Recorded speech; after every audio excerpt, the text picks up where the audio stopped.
Hello, everyone. My name is Marissa Madrid, and in this presentation, I will be discussing my proposed research topic and the methodology I will be utilizing to gather data to answer my research questions.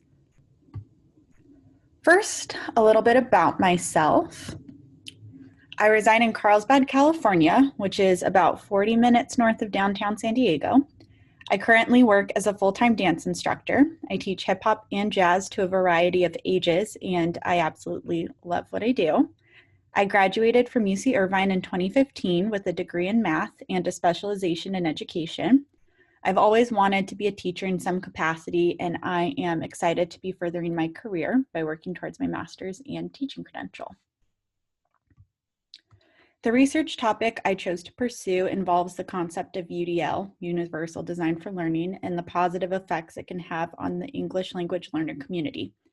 I've always been curious about the idea of UDL since learning about it in a previous course. I've already questioned whether applying UDL into a high school math classroom would affect the students in the general population.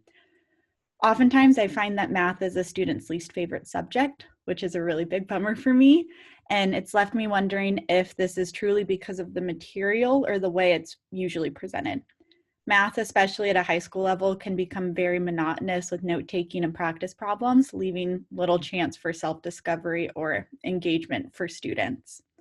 UDL could potentially change a student's outlook on the subject, leaving me interested in learning more. Therefore, when time came to choose a topic regarding ELLs, it was easy to come to the decision to pursue this route. The questions I've chosen to investigate are: how can utilizing UDL principles in a math classroom specifically benefit English language learners? And what ways can technology be used to support these UDL principles? For this study, we will be looking at sample groups from two different classrooms, one with UDL techniques included in instruction and one without. For this to be accomplished, approval must be given from the school district as well as two teachers with the same class title and roughly same age students. Participants for the study will be grouped into 4 categories. There will be 10 non-ELL students in a non-UDL classroom, 10 ELL students in a non-UDL classroom,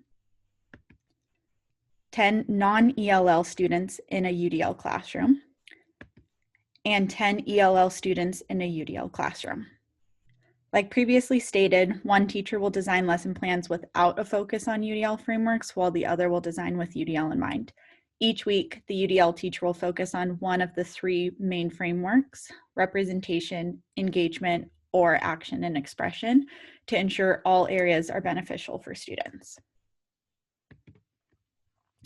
Students in both classes will complete a pre-test at the start of the week to assess their current knowledge of material and a post-test at the end of the week in order to track their progress. The results from each of the 4 groups will be averaged out and displayed visually. In an ideal world, we will clearly be able to see the positive effects of UDL both in non-ELL, but especially in ELL students. Both teachers will also make note during the week of the students participating in the study.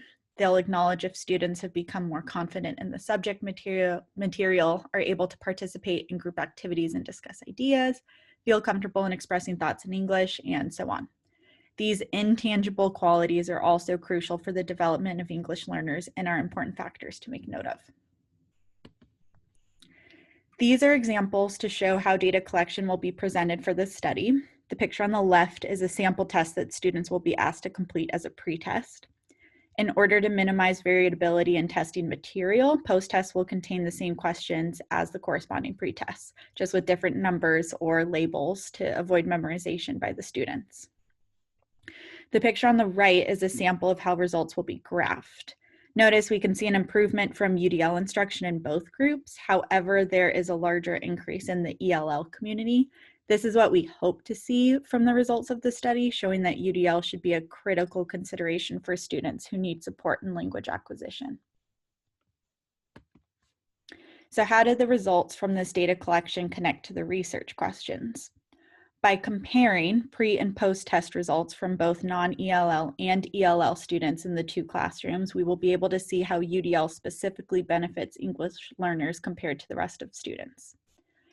Data already supports that UDL framework benefits the general population, but from the study, we want to address the specific needs of ELL students.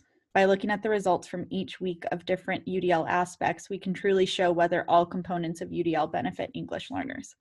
Additionally, technology will specifically be utilized each week to enhance the UDL approach to classroom, ensuring an answer to the second research question. Like previously stated, teacher observations will also show benefits for ELLs. While growth in these intangible areas may not be seen in test results, they are still positive aspects that support the importance of UDL in the classroom. Even if test scores did not demonstrate progress, an ELL student's improvement in ability to express their thoughts or feel confident in class would be reason enough to start implementing UDL strategies into classrooms, hopefully around the country.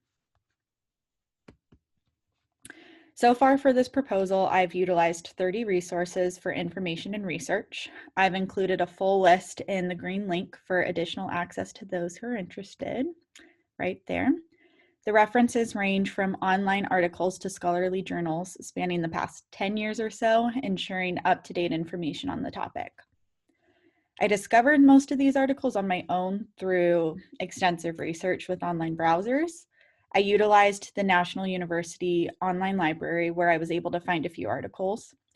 In a previous course, I was lucky enough to be able to participate in a virtual tour of the library's resources, which was a pleasurable experience overall and made my research journey a lot smoother versus me not having that experience.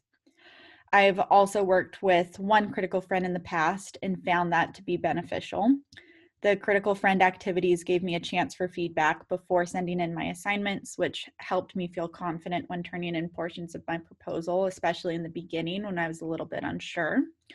I also feel like my critical friend really helped me narrow down my research topic, which I now see was extremely beneficial. So looking back, there are three main things I've learned throughout this process. First, the more information, the better. Having information and previous research on my topic was only going to be beneficial to me, so keeping up my research and finding new ideas or thoughts was key. Next, keep research organized and consistent. As new resources and chapters were added to my proposal, I constantly had to make sure everything still flowed and was up to date. So sometimes I would change my views on certain topics once I had the information at hand, which meant going back to update my paper. And doing this consistently was extremely important overall. Third, and definitely most important, time management is key.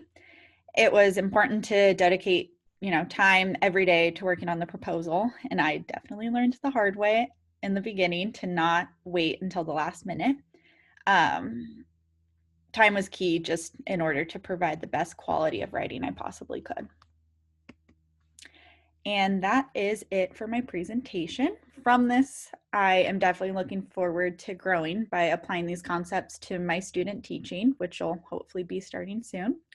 If all goes well, I do hope to have a math classroom of my own someday with high school students that I can teach. And that is it. Thank you very much for listening today.